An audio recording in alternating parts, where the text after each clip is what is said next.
Sorry, I dropped out there for a second.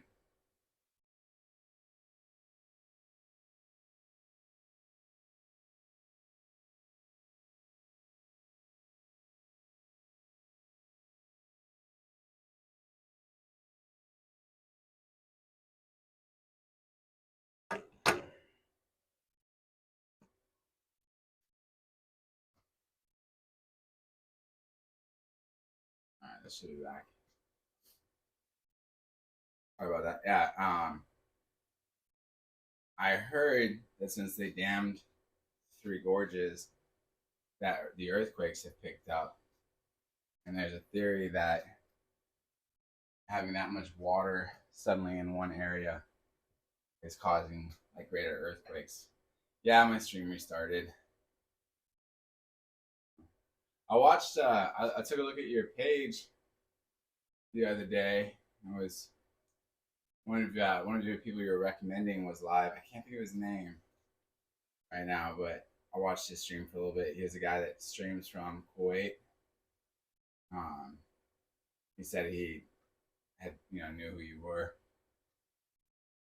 Seemed like a nice guy. I like watching streams from other countries.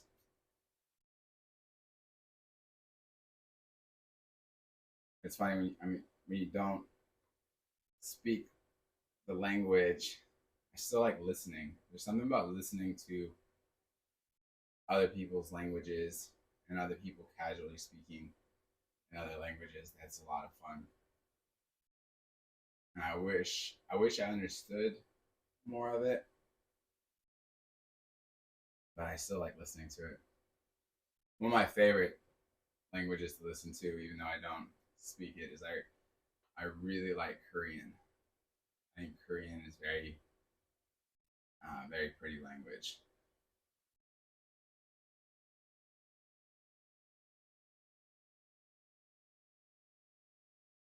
Mandarin Chinese is fun to listen to because I understand more Mandarin, so I can kind of pick up what's going on in the conversation with Mandarin. But I don't see a lot of streams where it's Mandarin. It's a lot more likely to stream as Cantonese, like out of Hong Kong, and I don't speak Cantonese. But the guy from Kuwait was nice. I had a cousin that used to work in Kuwait.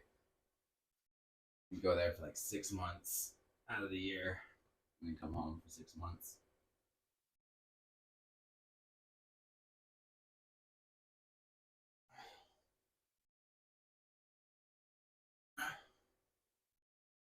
Which one is hard to understand?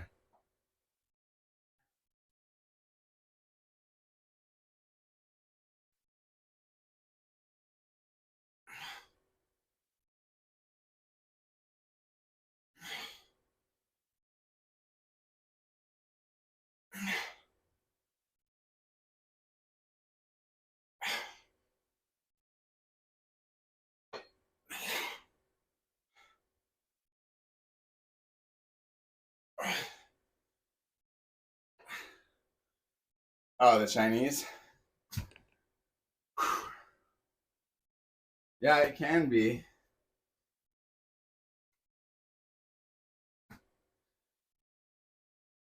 The hard part about Chinese is they speak with four tones. Some Chinese dialects have like 10 tones, but Mandarin is four tones. And so one word can have four different meanings depending on how you say it.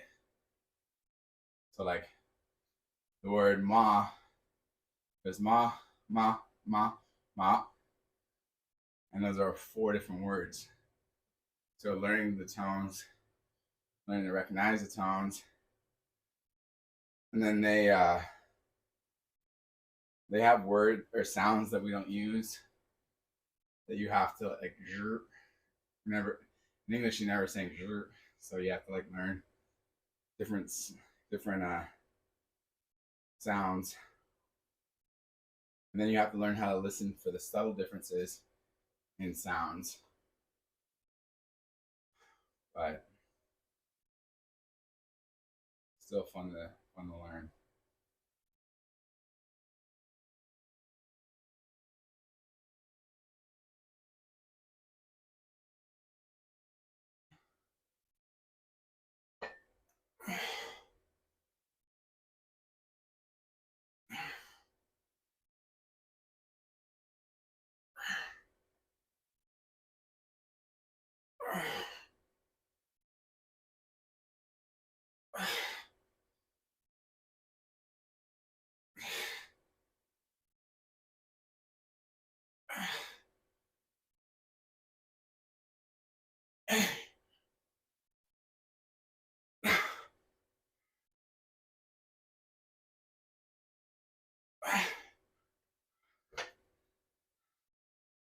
Yeah, same words, not the same sound.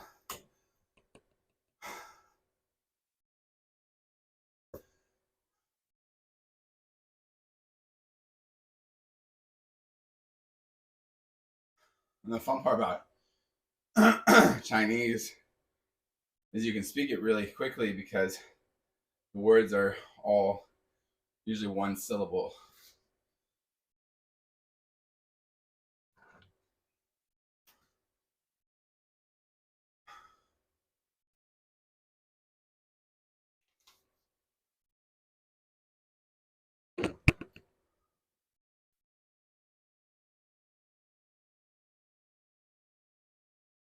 There's this trend in the US where people will say things abbreviated, like they're texting now. People say like LOL, and it's funny because to me it's funny. Is saying laugh out loud is just as fast as saying LOL. And there's a lot of words where the abbreviation, especially if it has a W in it, will take longer to say than just the actual word, but people still will say the abbreviation without realizing that if their intent is saving time, they're wasting time with the abbreviation. But in China, I don't think that would ever catch on. One, because they don't communicate through individual letters unless they're writing pinyin, but their words are already mostly one syllable.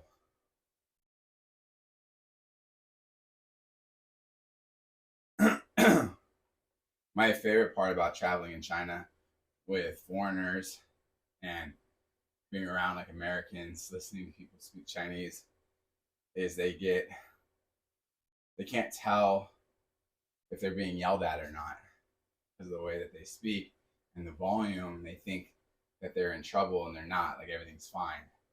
They just can't tell that the person's not upset when they're speaking. And especially when you're negotiating for a price on something, it can seem like it's a heated exchange, and it's not. It's fine. Everything's fine. But people will get nervous. It's fun watching people get nervous about other cultures. The not fun part about traveling with Americans that are not sensitive to other cultures is how brazen they will be and how much they'll get things wrong and not care that they're being horribly insulting. Walk around with a lot of bravado.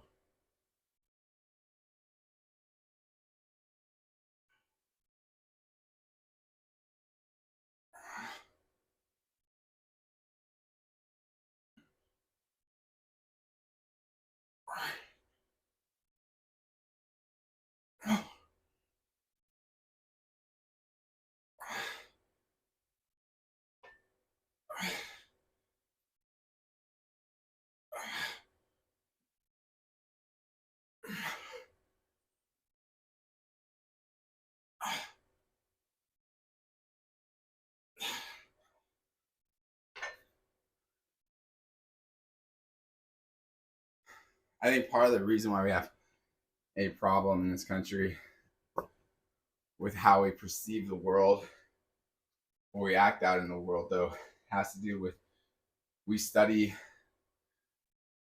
don't study a lot of other countries, but when we do, it's mostly from a you're right back. It's mostly from a historical perspective. So we study we study the rise of a great civilization, and then we see its fall, and then we leave the subject. So a lot of people may have an idea about Egypt's history, but it's a vague idea, but it's also only focused on the highlights. And then we don't learn anything about modern Egypt. So when we go to these societies, we think of them as broken societies, conquered societies, and we don't see them as a thriving society just based off of the way that we're taught about history or taught about other countries. We don't learn about their GDP. We don't learn about, where they excel. And because one country may excel in a way that we can't appreciate, we can look down on that society. It's a very not fantastic thing about the way Americans view the world. All right, I was going to do, let me try it again. I'm a little weary of hurting my elbow, but before I just give up, I'm going to see if I can go really slow. No, maybe.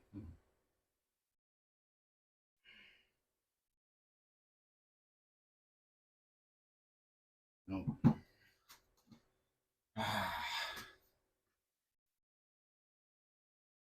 I really wanted to do the back row, but I jacked my elbow last week, and I'm not anxious to stay hurt with it.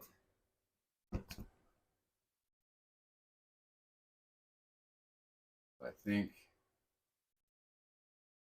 instead of doing that, I'm going to do some crunches.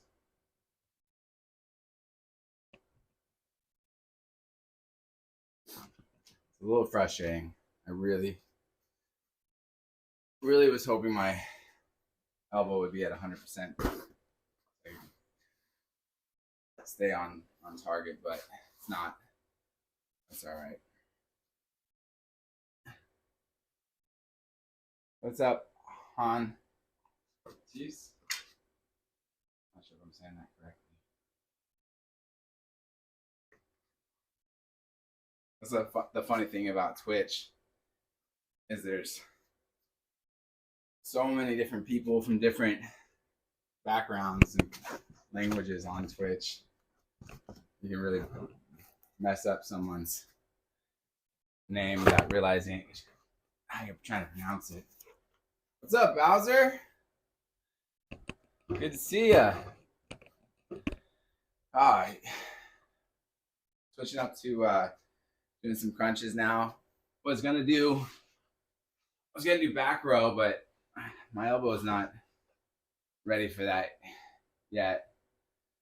So hopefully next week my elbow will play ball and I'll be able to knock out my exercises without any silliness, any pain. But here we go.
Oh man.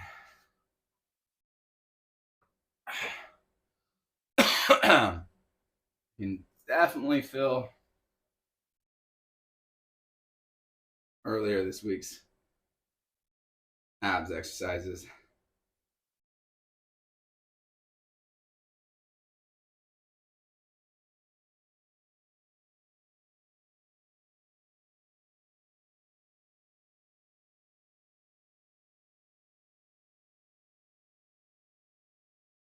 No, it's 40.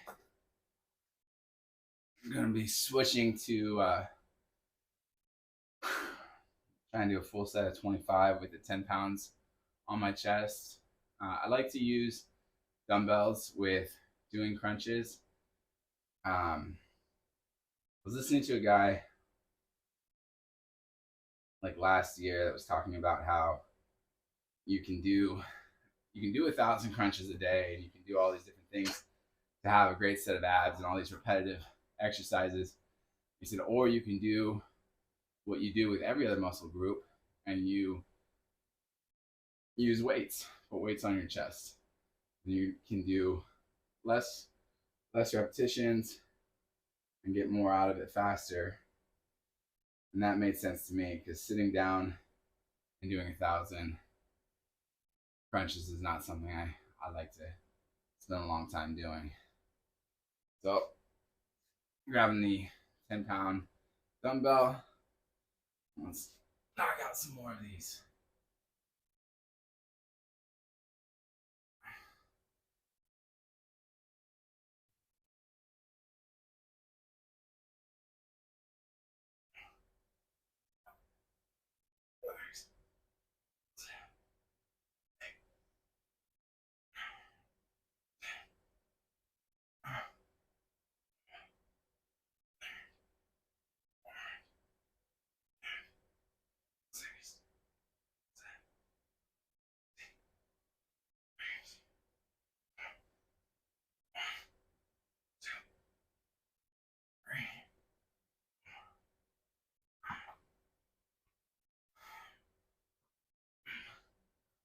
All right. You having a good day, Bowser? I didn't see you yesterday.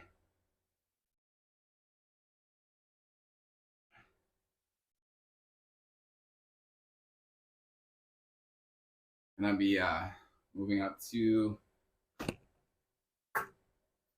15 pounds.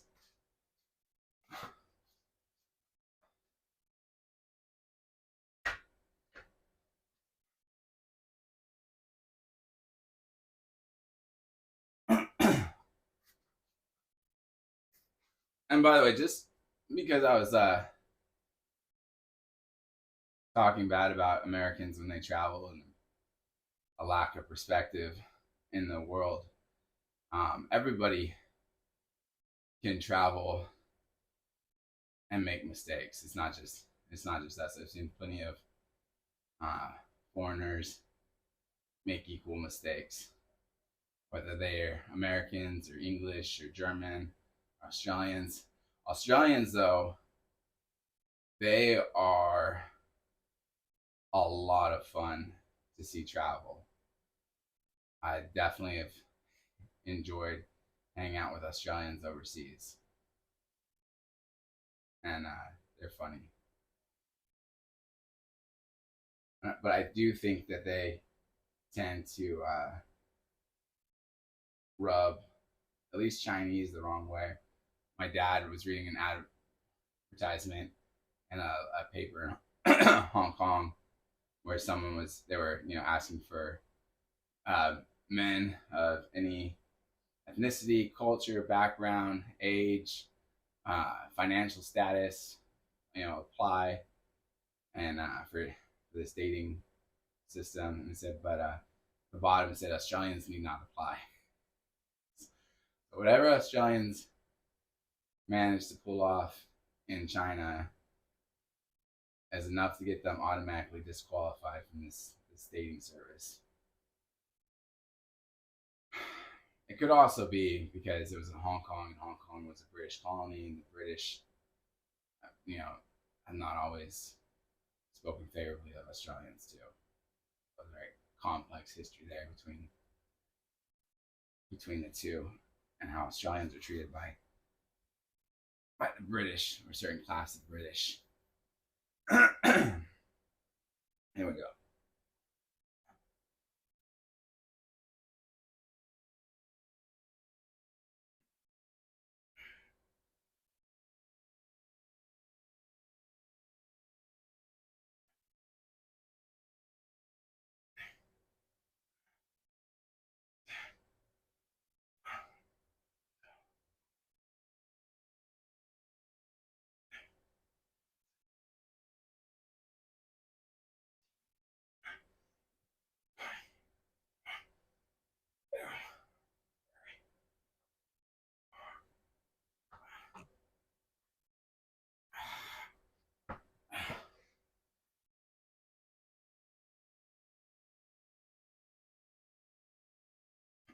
There was one guy I met with his family in China.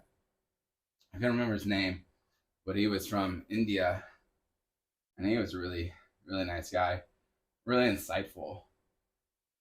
What's up? Welcome back, Bosch. Um, had a lot to say about China, and it's funny though. So I moved to China when I was 16. I moved to China when I was 16, and China is filled with Bollywood. Like everywhere you look in China, there's Indian movies. Everywhere, it's a big thing in China. So when I got home to the States, everybody was talking about indie music and indie films, and I made this assumption for the longest time that like Indian films and Bollywood just took over the U.S. My apologies, doesn't hurt. My bathroom pipe was leaking. No problem. The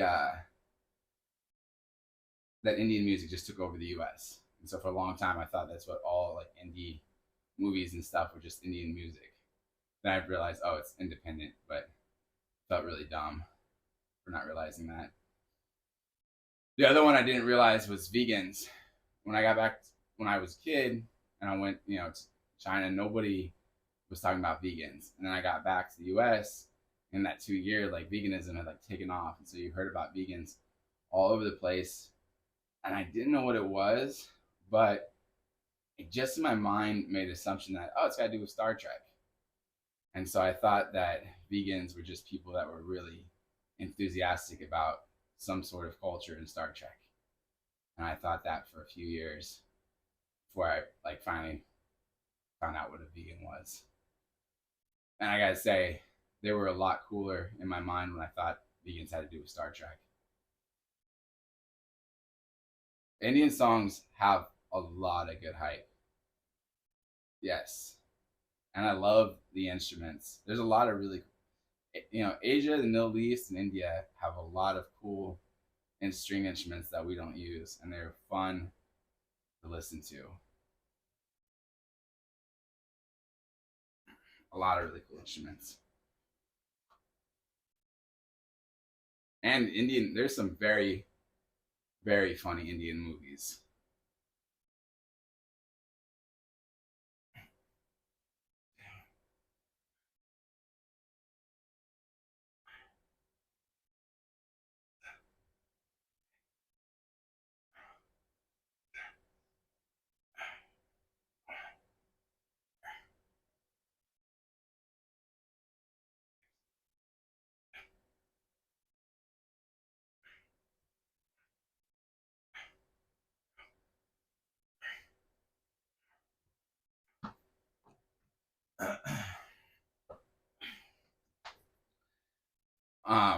My brother and I, we would travel around parts of China, teaching English. Like it was cool because we were kids. No, I don't have something to hold on to my feet. I want to get a incline chair, but I haven't done that yet. Or get a. But anyway, so when we travel, though, the Indians make a lot of epic movies about fighting, and they're all these awesome like battles and wars they used to fight, and it cracked me up because in the U.S. a lot of Americans have this idea of Indians being peaceful and calm, and they think about yoga and um, tranquility. Like if you talk to most Americans, it's probably the image they're gonna have of Indians, and it's because they just have no idea about the like epic battles and weaponry and how fierce of warriors Indians were. Just completely misunderstand. Fighting scenes and edits are hilarious.